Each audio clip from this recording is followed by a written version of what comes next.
আমাদের বাড়িতে অনেক কুমড়ো গাছ হয়েছে আর অনেকগুলো ফুলও এসেছে গাছে। তো ভাবলাম আজকে কুমড়ো ফুলের বড়া বানাবো, তাই কয়েকটা ফুল তুলে নিলাম। এবার চলো বড়াগুলো তৈরি করা যাক। আমি কুমড়ো ফুলের বড়া বানানোর জন্য কিছুটা বেসন নিয়েছিলাম, তার ভিতর দিলাম চালের গুঁড়ো, লঙ্কা গুঁড়ো, হলুদ গুঁড়ো, গোলমরিচ গুঁড়ো আর পোস্ত, স্বাদ অনুযায়ী নুন আর জল দিয়ে এবার একসাথে মিশিয়ে নেব। ওইদিকে কড়াইতে সাদা তেল গরম করতে দিয়েছিলাম, সেখান থেকে 2 চামচ মতো সাদা তেল তুলে ব্যাটারটাতে অ্যাড করলাম। এই গরম তেলটা ব্যাটারে অ্যাড করার জন্য বড়াগুলো কিন্তু ভীষণ ক্রিস্পি হবে। তো প্রত্যেকটা কুমড়ো ফুল নিয়ে আমরা ব্যাটারে ভালোভাবে চুবিয়ে নেব আর তেলে এক এক করে ছেড়ে দেবো। লো ফ্লেমে এইগুলো আমাদেরকে ভাজতে হবে, এই পিঠ ওই পিঠ ভালো করে।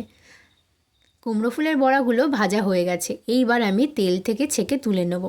তাহলেই রেডি হয়ে যাবে আমাদের কুমড়ো ফুলের বড়া। এটা খেতে কিন্তু দারুণ হয়েছিল আর অনেকক্ষণ পর্যন্ত ক্রিস্পি ছিল। ভিডিওটা কেমন লাগলো কমেন্টে জানিও আর ভিডিওটাতে একটা লাইক করে দিও।